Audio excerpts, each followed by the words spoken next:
유튜브로 읽는 박정희 전기 10권 10월의 결단 하나회.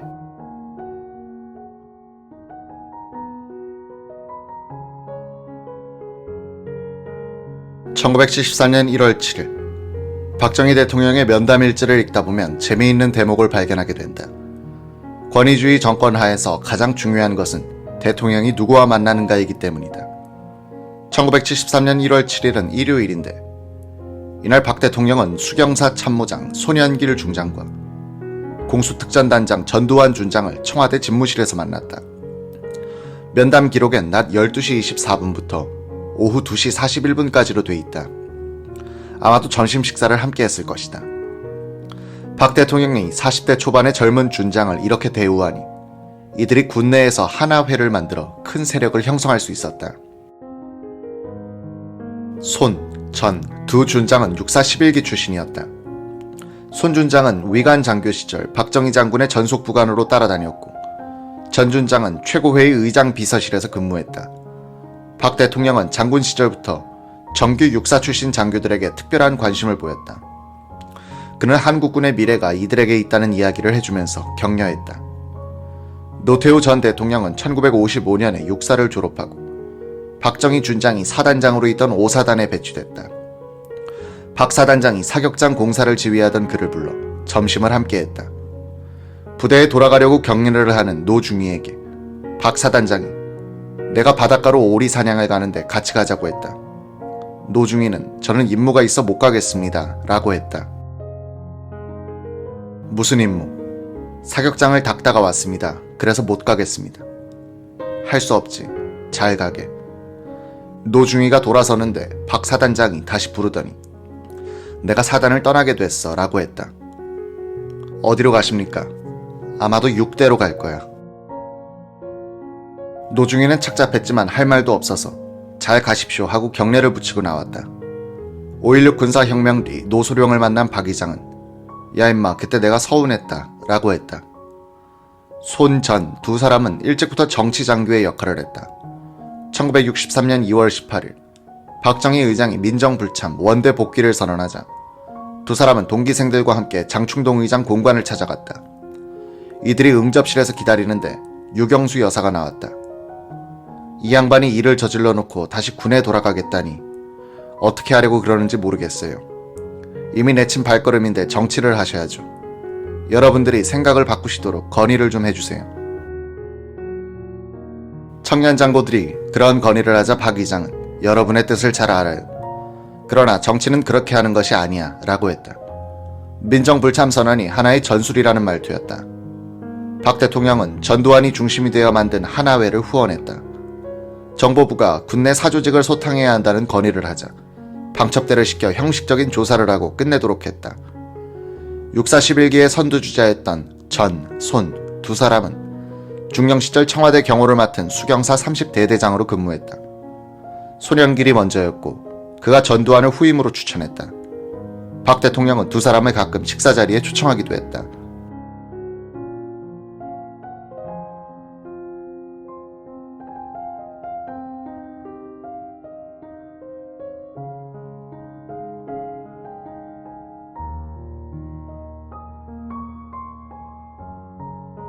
박 대통령이 키운 하나회 중심의 정규 육사 출신들은 그 보훈을 12.6 사건 이후에 하게 된다. 전두환 국군보안사령관은 합수본부장으로서 박 대통령 시해범 김재규 일당을 단죄하는 것이 서거한 박 대통령에 대한 의리라고 믿었다. 이들은 국가원수 시해 사건은 성역 없이 수사해야 한다는 명분을 내세워 정승화 계엄사령관까지 연행하려다가 12.12 사건을 일으키고 돌아올 수 없는 다리를 건너 정권을 향해 진격했다. 박 대통령이 자신의 친위 세력으로 키운 하나회와 정규 육사 출신 장교단은 12.6 사건 이후에 유신이 매도당하는 분위기에서도 유신의 당위성을 확신하고 있었다. 이들은 박정희의 죽음을 민주화의 호기로 보고 있었던 정치인들과는 달리 그의 죽음을 국가안보의 위기라고 해석했다. 정규 육사 출신 장교단에 대한 박 대통령의 오랜 투자는 그의 사후 격하를 맞았다. 박 대통령이 키운 하나회 출신들이 그의 사망 후 13년간 한국을 이끌고 가면서 박정희에 대한 흠집내기를 잘 막았기 때문이다. 제5국 공화국 시절 안기부와 문공부의 중요한 일 중 하나는 월간조선과 신동아에 박 대통령에 대한 폭로 기사가 못 나오게 막는 일이었다.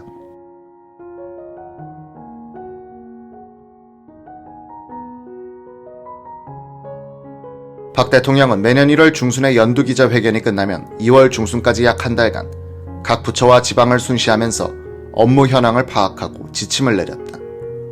박 대통령의 부처 및 지방 순시는 허례를 빼고 실무를 중점적으로 챙기는 가장 강도 높은 현장 수업이었다. 박 대통령이 국정의 구석구석까지 알 정도로 업무 파악이 완벽했던 것은 18년간 이런 현장 순시를 많이 하여 실무자들의 견해를 들었기 때문이다. 1973년 1월 15일 박 대통령은 오전엔 경제기획원, 오후에는 재무부를 순시했다. 박 대통령은 국세청과 관세청 직원들에게 큰 야망이 없는 사람은 소리에 끌리기 쉽다는 목민심서의 한 구절을 인용하기도 했다. 다음날 박 대통령은 오전엔 농림부, 오후엔 상공부를 순시했다. 농림부 순시 때 그는 농민 위에 군림하려는 공직자의 자세를 직설적으로 비판했다. 토지개량조합은 농민으로부터 수세를 받아 월급에 보너스까지 타먹고 코로나나 크라운 차를 타고 다니고 있는데 세단 타고 다니면서 무슨 토지개량을 한다는 겁니까? 자전거나 오토바이를 타고 다니는 것이 우리의 실정에 맞아요. 그는 국민들을 향해서도 일침을 놨다.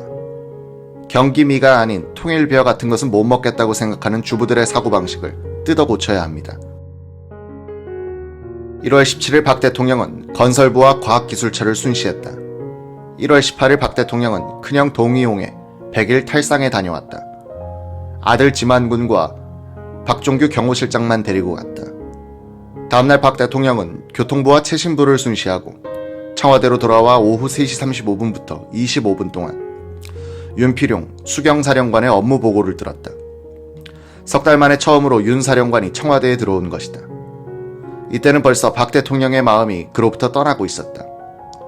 반면 강창성 육군보안사령관은 자주 대통령 경호실장과 함께 골프를 치면서 윤 사령관에 대한 수사를 준비하고 있었다. 1월 21일 박 대통령은 닉슨 대통령의 특사인 알렉산드 헤이그 장군을 접견했다. 헤이그는 타겔이 임박한 베트남전 휴전 협상안에 대해서 설명했다. 박 대통령은 이 휴전 협상안이 결국은 베트남을 붕괴시킬 것이라고 확신하고 있었기 때문에 2시간에 걸친 면담에서 많은 문제점을 제기했다. 박 대통령은 특히 휴전안이 미군은 베트남에서 철수하도록 하면서 베트남에 들어온 월맹군의 철수를 조건화하지 않은 것은 치명적인 결과를 부를 것이라고 경고했다. 1월 22일 박 대통령은 문교부를 순시한 자리에서 국적 있는 교육을 강조했다. 그는 기존 교육의 방향에 의문을 제기했다. 교육이란 피교육자로 하여금 사명의식을 분발시키는 가난한 농촌을 보면 부강책을 생각해야 하고 붉은 산을 보면 푸른 산으로 만들 수 있는 방법을 스스로 생각할 줄 아는 사람을 길러야 합니다. 박 대통령은 내무부 순시에서는 잘하는 마을을 우선적으로 지원한다는 새마을 운동의 원칙을 새삼 강조했다. 당분간은 저 마을에는 돈을 주고 왜 우리 마을에는 돈을 주지 않는가라는 불평 따위는 들은 채 만체해도 좋습니다. 2월 4일 박 대통령은 안양 컨트리클럽에서 골프를 쳤다. 박종규 경호실장, 강창성 육군보안사령관이 이병철 삼상회장, 김용환 전경련 회장과 함께했다. 강 사령관은 그 이틀 전에도 박 대통령을 독대했다. 박 정권 시대 측근들의 힘은 얼마나 자주 대통령을 만나느냐에 의해서 서열이 결정될 정도였다. 이미 그 횟수에서 강 보안사령관은 윤필용 수경사령관을 앞지르고 있었다. 윤필용 이울하게 밀착에 대응하는 박종규, 강창성 구도를 만들어 놓고 구경하고 있었던 것이 박 대통령이었다. 남은 것은 이 대립구도의 균형을 무너뜨릴 사건이었다. 그것은 박 대통령만이 만들 수 있는 것이었다. 2월 6일 박 대통령은 감사원을 순시하는 자리에서 감사의 원칙을 제시했다. 대통령이 업무 지침을 어떤 식으로 해야 하는가에 대한 모범 답안이 될 만하여 소개한다. 가. 10월 유신 과업 수행에 있어 감사원이 담당해야 할 가장 중요한 일은 공무원의 기강을 확립하는 일이며 이를 통해 일반 국민들에게도 영향을 주어 종국적으로는 국가의 기강을 바로잡는 것입니다. 나. 현재 우리나라에는 2만 6천여 기관에서 2조 4천억 원이라는 천문학적인 예산을 집행하고 있습니다. 속담에 10사람이 도둑 하나를 잡지 못한다는 말이 있듯이 이처럼 많은 기관을 감사원에서 일일이 다 감사를 하고 비위를 적발해낸다는 것은 불가능한 일이므로 역시 중점적인 감사를 해야겠습니다. 또한 적은 인원으로 많은 대상 기관을 효과적으로 감사하고 단속하자면 고도의 감사 지식과 기술이 필요할 겁니다. 따라서 감사원 직원들은 평소 감사 업무에 대한 연구에 더욱 주력하여 풍부한 지식과 고도의 감사 기술을 갖고 권위 있는 감사를 할 수 있도록 해야겠습니다.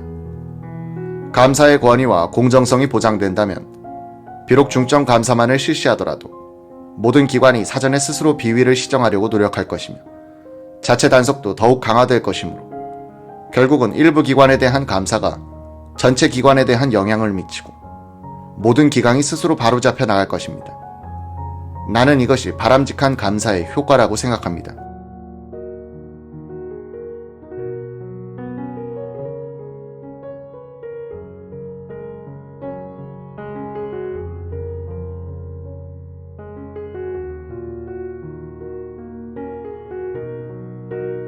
박 대통령은 지시를 할 때 오해가 일어날 소지를 없애기 위해 정확하면서도 쉬운 말을 한다. 그가 사안의 핵심을 적확하게 파악하고 있으므로 가능한 것이다. 상황 파악이 제대로 안 된 상태에서 높은 사람이 지시를 할 때는 총론이나 원론, 때로는 말장난만 늘어놓는다. 핵심을 정확히 파악한다는 것은 말을 할 때뿐만 아니라 일을 할 때도 낭비가 적다는 이야기다. 한국 역사상 가장 위대한 경영자로 평가될 박정희의 성공 비결 중 하나는 행정에도 경쟁 개념을 도입했다는 점이다. 그는 1973년 연두 순시를 하면서 새마을 사업 지원의 추진 방향을 이렇게 설명했다. 새마을 사업은 우수부락부터 우선적으로 지원하여 추진해야 합니다. 과거에 우리는 여러 가지 운동을 전개해 보았으나 별로 두드러진 성과를 올리지 못했는데 그 가장 큰 원인은 정부에서 모든 부락에 대해서 일률적으로 똑같이 분배해주는 식으로 지원해줬기 때문입니다. 다시 말하면 한정된 예산을 가지고 전체 부락에 고루 나눴기 때문에 지원 자금이 영세하여 소기의 투자 효과를 거둘 수 없었고 또 스스로 잘 살아보려는 의욕도 없고 부지런히 일하지도 않는 부락을 아무리 도와줘봤자 밑빠진 독에 물 붓는 식으로 아무런 효과를 거둘 수 없었던 겁니다. 우수부락부터 우선 지원하면 잘하는 우수부락은 놀라울 정도로 발전하고 그렇지 않은 부락은 뒤떨어질 수밖에 없을 것이며 결과적으로 이들 부락 사이에는 많은 격차가 생길 겁니다. 물론 부락 간에 격차가 생기는 것 자체는 가슴 아픈 일이지만 그러나 뒤떨어진 부락 사람들도 우수 부락 사람들이 부지런히 일하여 잘 살게 된 모습을 직접 눈으로 보게 되면 이에 자극을 받아 조만간 분발을 하지 않을 수 없게 될 것입니다. 그때 비로소 정부는 이 마을도 지원해 줌으로써 궁극적으로는 모든 부락이 차례로 다 고루 잘 살게 되도록 하자는 겁니다.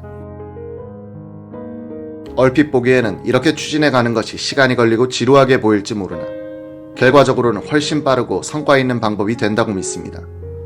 새마을운동 실적을 심사하고 평가할 때는 명확한 기준이 있어야 하겠으며 그 다음에는 객관적이고도 공정한 심사가 이뤄져야 하겠습니다. 그저 막연한 추상적 기준이나 외양만 보고 잘 되었다는 식의 평가를 해서는 안 됩니다.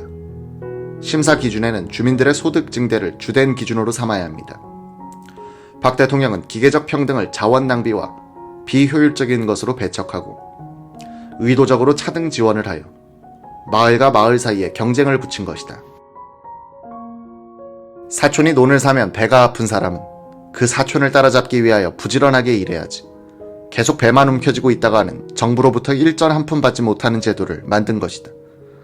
이런 차등 지원책이 결과적으로는 전국 마을이 다 잘 사는 방향으로 나아간다고 그는 확신했다. 차등을 통한 평등 구현과 평등을 통한 불평등 자초 중 전자를 선택한 것이다.